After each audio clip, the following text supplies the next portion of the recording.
Yankees. Galanchuk. Disaster. Aftergetty. Disaster. Well, I mean, I'm no doctor. We now join America's most popular show, already in progress. Everybody loves Mitch and Sean. You guys are the greatest duo.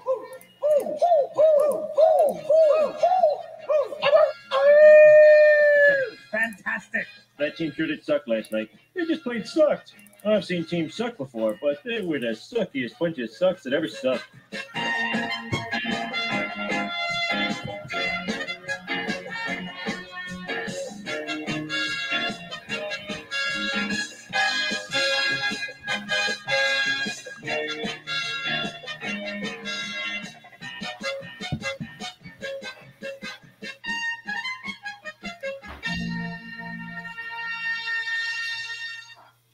Hello, everybody, and welcome to another edition of the Post Game Pints podcast.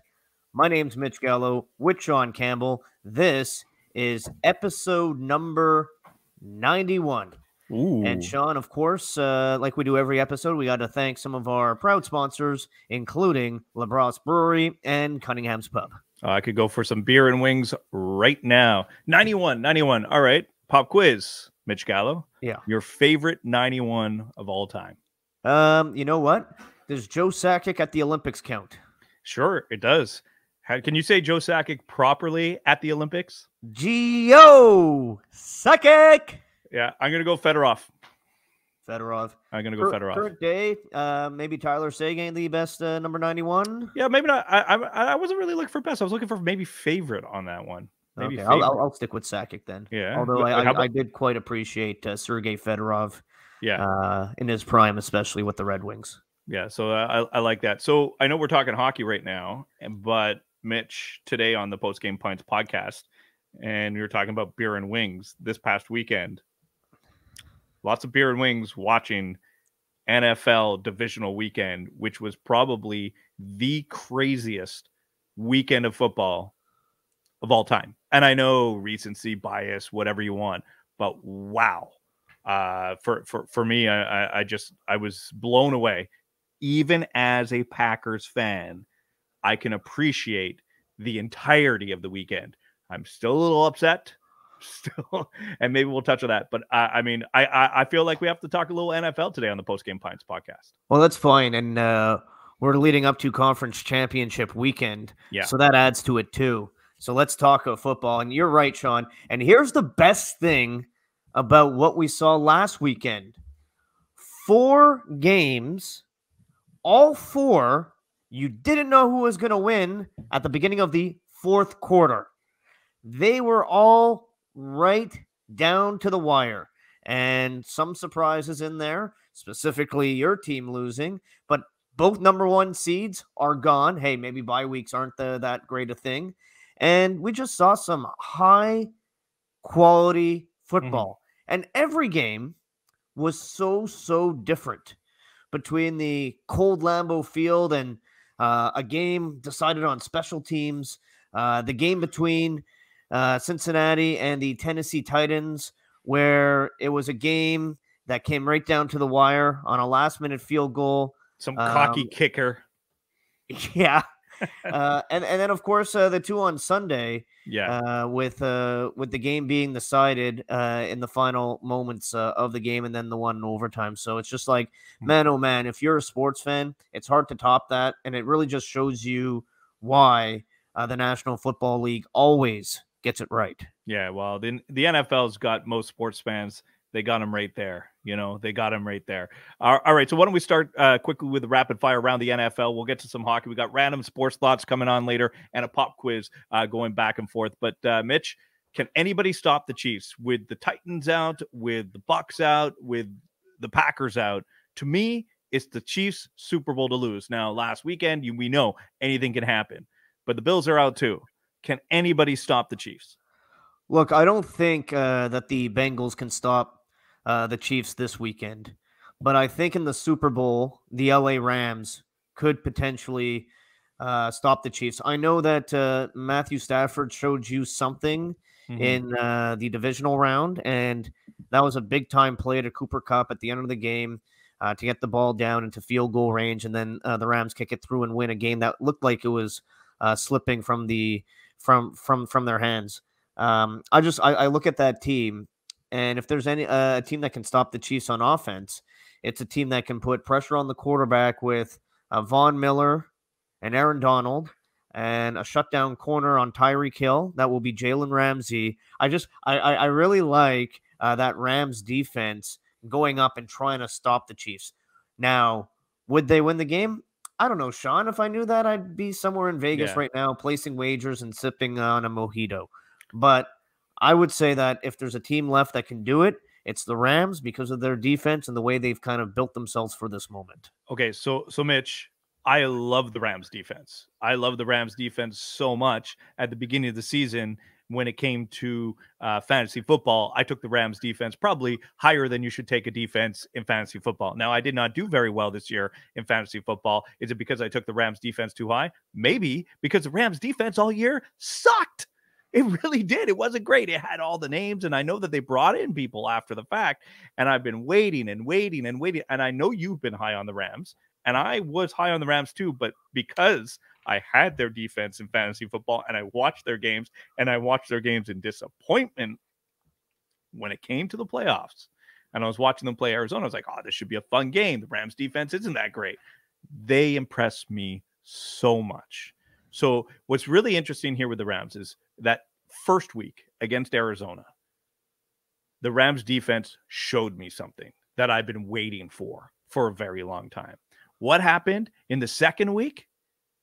Matthew Stafford showed me something that I've been waiting for. And I do not hold back of how I feel about Matthew Stafford. I didn't think he was a winner. He's one more win away from being 500 in the playoffs. In his entire career, he was 0 for 3. Now he's about to be 3 for 3 if he goes out and beats the San Francisco 49ers and goes to the Super Bowl. So to me, I think the Rams, but I think they're the only team that could stop the Chiefs. But there's no way I'm taking anybody but the Chiefs. Chiefs Super Bowl, bank it. Well, you know what? They've been there 3 times now, and looking for that second Super Bowl win. Just an incredible stretch of play for the Kansas City Chiefs over the last 4 years. So, listen, I wouldn't be surprised, obviously, if Kansas City won. I'd be shocked if Cincinnati could take them out this weekend. And Sean, I don't know about you, but I'd be very, very surprised if San Francisco could muster up much of what they did against either the Packers or the Cowboys the week before that. Against San Francisco couldn't even throw the ball. This is special teams ruined it. Yeah, whatever. Well, hey, man, hey, Campbell, the special teams is a third of the game, and maybe your Packers should have been. And we're not the CFL. It's not a third of the game. Relax there. Well, it's an important part, and teams that win Super Bowls, you should know this by now. They have execution on special teams. Next up on the rapid fire, Sean, we step away from conference championship weekend in the NFL and look at the future in the NFL and your boy Aaron Rodgers. If I ask you today where Aaron Rodgers is playing next season, what do you say? I've been on this Denver Broncos train for a very long time, and I have nothing to back it up. Nothing, just a feeling, and just the fact that John Elway runs the Denver Broncos. And I know that they're trying to go through this crazy sale and everything, but to me, the Denver Broncos make sense for Aaron Rodgers. They have a solid team that needs a quarterback, and they have the space, they have the assets if they want to go and acquire an Aaron Rodgers. John Elway knows that he is there to bring a championship. Now, think about where that would be, where he would land, in which division. Now, that would be amazing. You're getting Mahomes and Rodgers twice a year. It's phenomenal. Justin Herbert be like, what's going on with all these quarterbacks? But I don't know. I've been on this Denver Broncos feeling for a very long time. I think it would be neat if he went to Pittsburgh. I think that would be a neat situation, but you got to get a better offensive line to protect him because that is important. But I don't know. Everybody I ask, and I had ESPN's Freddie Coleman on TSN on Off the Cuff this past week, and he told me, he's like, no, he's staying, and I was like, you're trying to make me feel good here, and I want him to stay with the Packers, but I just don't have a good feeling about him staying. And to me, it's the Denver Broncos. I don't know where you feel, or if you have any information to tell me, or are you going to be one of those people telling me he's staying in Green Bay? Well, listen, I think there's an argument that can be made for both the Broncos and the Packers. I've been on the Miami bandwagon for quite some time for Rodgers. I think that could be a potential landing spot. I just think, Sean, the argument for the Packers is that they play in a division that features Minnesota, Chicago, and Detroit, and I don't think any of those teams are going to be very good next year. Oh, the Packers can make the playoffs without Aaron Rodgers next year. You have two teams with new head coaches, and the other one's the Detroit Lions. I'm with you. If you want to be ready for success, it's to stay in Green Bay for Aaron Rodgers. He stays, they win the division again, without a doubt. Well, and see, that's the problem with joining the Denver Broncos is now all of a sudden you're in a division with the best team in football and the best quarterback in football with the Chiefs and Patrick Mahomes. It's like just a few years ago when Tom Brady was able to cherry pick his spot, he went to a division with declining New Orleans, an Atlanta team that was on the decline from when they were in the Super Bowl 2 years before that. It just seemed like Carolina, it seemed like perfect. All right, he's going to go to Tampa Bay.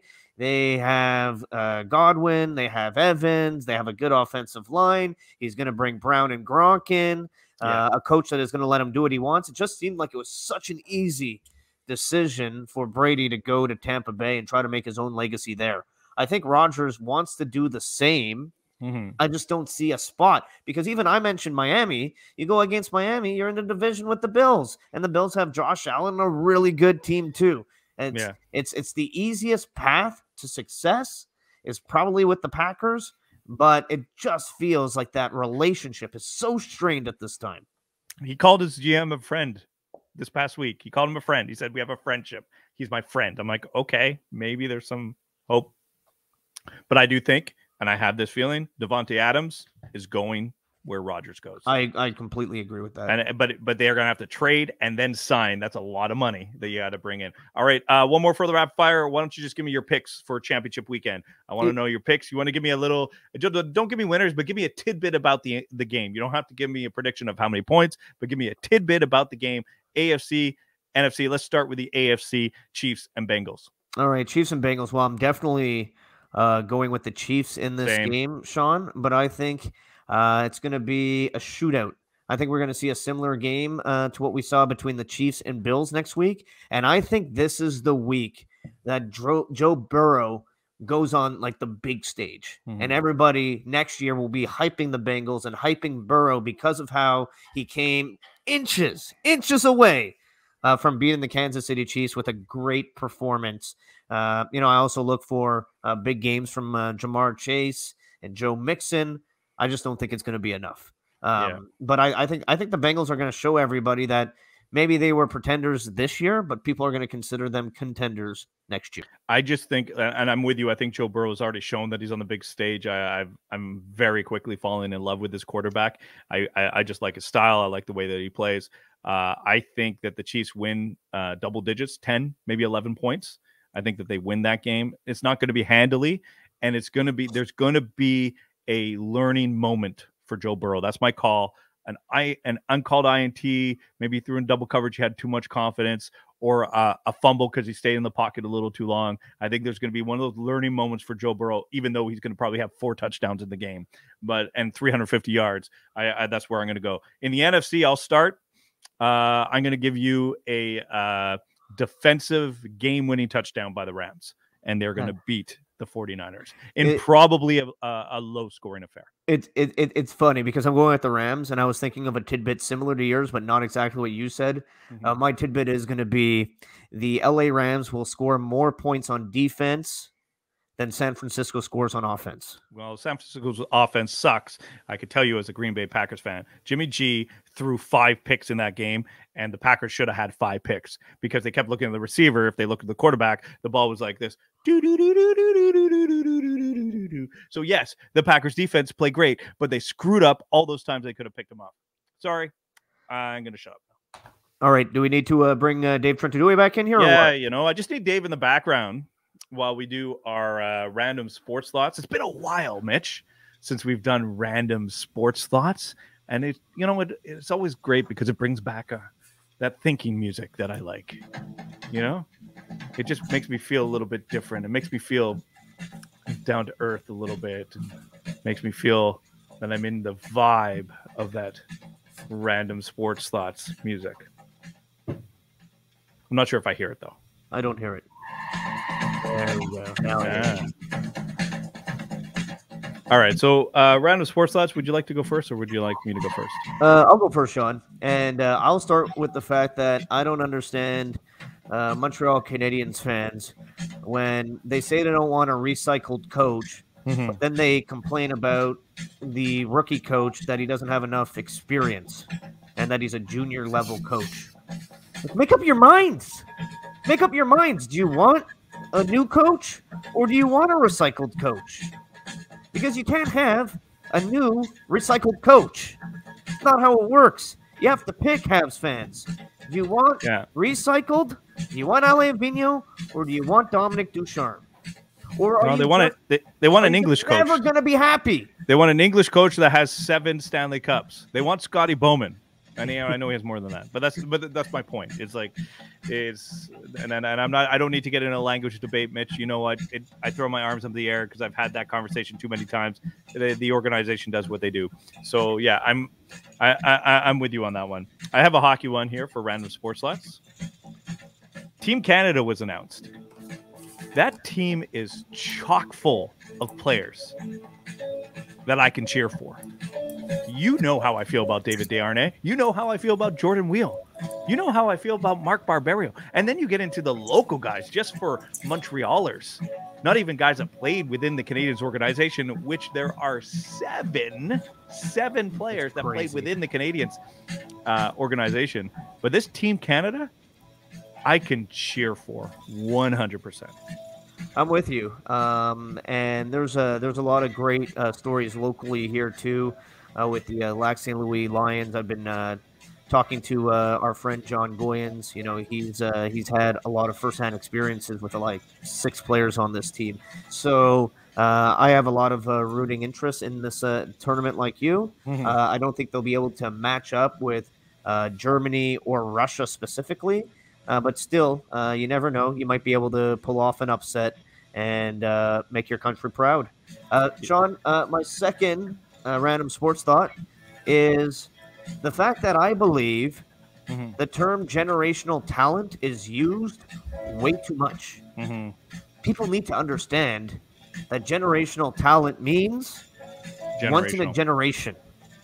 Sometimes you see 2 in a generation, but you don't see 5. And with as much as I like amazing players like Leon Draisaitl and Patrick Kane, Nathan McKinnon, Patrick Kane, these are franchise players. They're not generational talents. They are franchise players.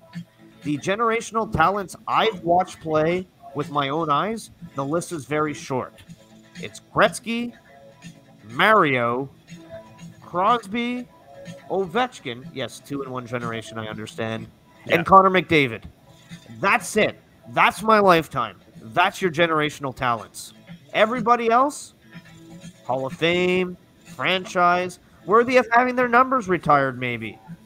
But they're not generational talents. I will say this, because I'm an old soul. I got Mario and Wayne, though. You know, so it's because I'm old. I said Mario and Wayne. I know, but like because I'm old, but there's generations. There's just so many. Like I can think. I'm with you. Okay, I'm not going to get into debate. My second one. Yep.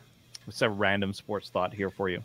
I think I could make a better baseball team using non-Hall of Famers than Hall of Famers. I think you definitely can. Yeah. Look, I'm starting with Clemens on the mound. Yeah. Okay. I got Bonds. I got A-Rod. And maybe he'll get in, but I'm just saying right now, I feel like I can make a better baseball team with non-Hall of Famers.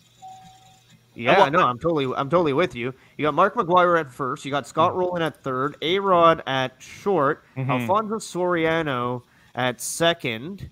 Pudge Rodriguez behind the plate. Outfield, I guess Sammy Sosa in right field. Yeah, put him anywhere. It doesn't matter. Bonds in left. And I don't know who I'd have patrolling center. Maybe Torrey Hunter. Anyways, Sean, I think you're definitely right. Well, I know I'd win a home run derby though. And finally, my random sports thought number 3. Very simple. I wish the NHL would find ways to make every arena a little bit more unique. You know, they're all cookie cutter now. They all look the same. Dimensions are the same. Yes. You know, I'd like some arenas to have different boards, colors. Maybe you could have an arena with black ice. Just all these type of ideas. Oh, like that, like in Brooklyn, they had that like old school, like black and white. In the basketball. The court, right? Yeah, it's a different color. Like and I know that growing up, it was you went to Calgary. Oh, big ice. Oh, you're going to the Garden, and then it's going to be so tough. Oh, these boards are so hard. These boards they bounce. You got to shoot low here. You got to have these little niches. You know, I wish the rinks were different. I know they used to be in the 70s and 80s, and now they're not. And maybe it's my baseball background that makes me feel this way, Sean. But I wish that was the case. All right, my final round of sports thought. It's not really a thought; it's a prediction. And I'm going to ask you for yours, Gallo, and Dave. I'm going to ask you for yours because I know you're here for random sports thoughts. So I have a prediction: Royal Rumble 2022. I'm taking AJ Styles. I think AJ Styles is going to win the Royal Rumble in 2022. That is my random sports thought. It's not a fact, but Gallo, who do you have? And then I got to ask Dave. I don't know. I haven't paid that much attention. You know enough to give me a name. Yeah, I'm trying to think here who they would go with as the Royal Rumble winner. I guess Roman Reigns. He's got the title. He's not in it. He's not in it? Yeah. Oh, okay. I don't know. You know what? He might. They still have those surprises. Sometimes they show up. You know what? Stick with it. He's the kind of guy that would win his title match and then just join the Royal Rumble to win it. So yeah, you could go with that. I'd rather change if he has the title. I didn't even realize. You know what? They're still open for a surprise. You might want to go with a surprise. Dun, dun, dun, dun. Yeah, he's trying to promote Peacemaker. You know what, Sean? I'll go off the board and I'll say Johnny Knoxville. Johnny Knoxville. Yes. Hey, Johnny Knoxville, maybe you want to come over and promote yourself on Post Game Pints. Gallo, Dave, who do you got? My pick is actually Roman Reigns. I think he's going to lose earlier in the night to Seth Rollins. And then come back. Reigns. I should have stayed with Reigns. I told you could have. And on the women's side, I don't know if you want to know about the women. Sure, go ahead. But I think Ronda Rousey's going to come back. That'll be Ronda Rousey. Ronda Rousey coming back and winning the Rumble. That's not bad. You want to give me a woman's pick? Take your favorite because she's my pick too. Alexa Bliss. Mine as well. I'm going with you on that one. Nice. They've been doing some promos, and I think it's the perfect time for her to come back. All right, you ready for a pop quiz, guys? Yeah. Are we only doing one here? Do you have one? I have one. I have one, but let's try to rapid fire them here. All right. Mine's easy. Okay. You want to go first? Yeah, go ahead. All right, Sean. Mine's easy. Play along. Dave, feel free to stick around and help Campbell out here, but I don't know how much help he'll need. This week, there was a player who picked up his 20th goal of the season. So because of that, my question is, who has the most 20-goal seasons since 2008, 2009? We're looking for 4 names here. Since 2008, 2009, the most 20-goal seasons. Yes. Ovi. 14. He's by himself. Yeah. Now, 3 are tied with 12.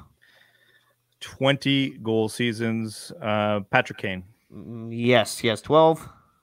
20-goal seasons across the National Hockey League. Joe Pavelski. No.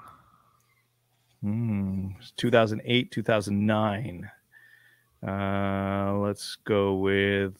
I'm trying to find someone that's been scoring into their 30s, right?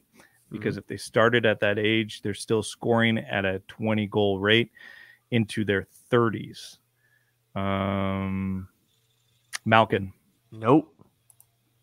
Too many injuries. Crosby? No. Nope. I didn't think it was Crosby.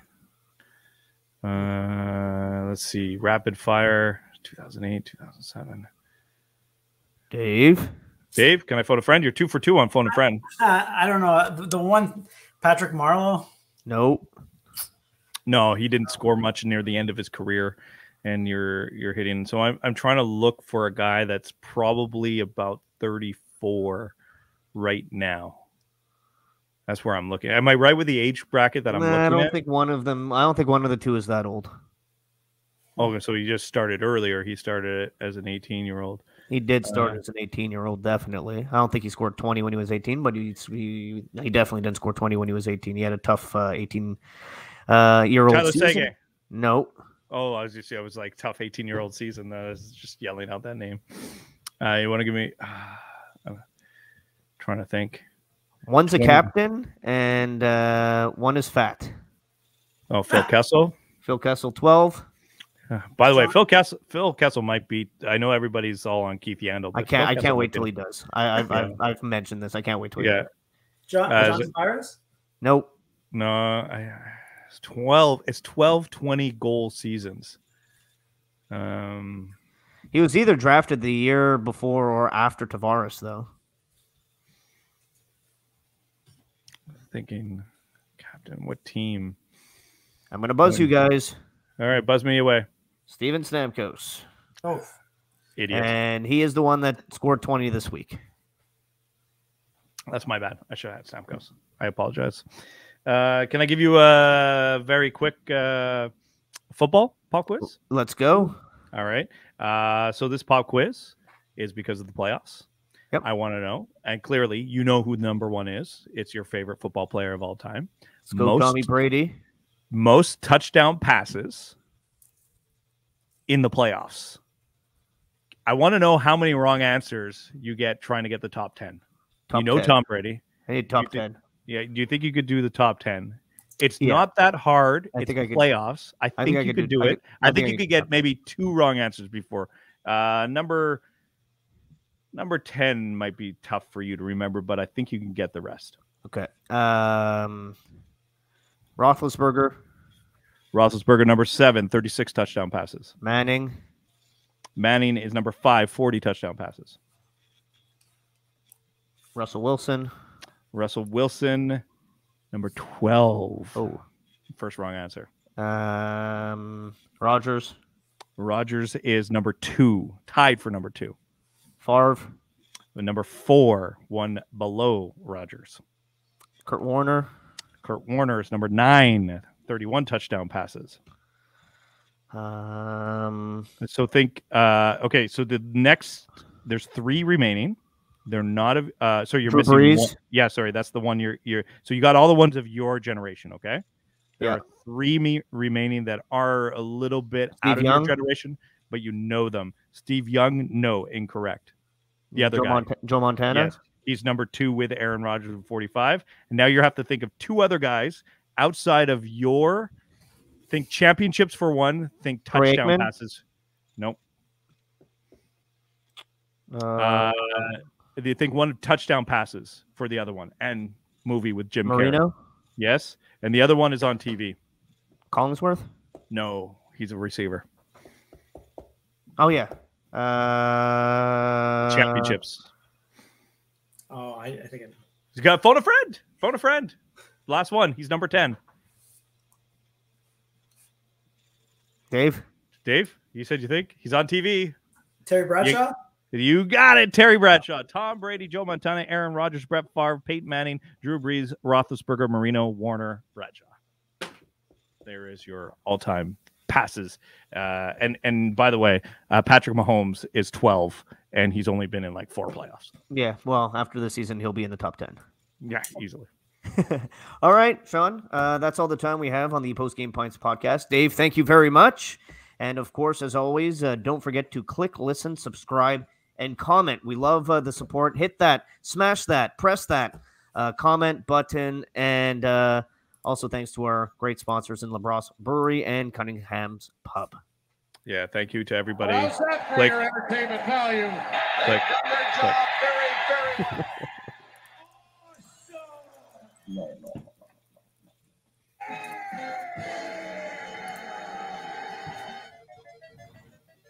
Come on. BBF.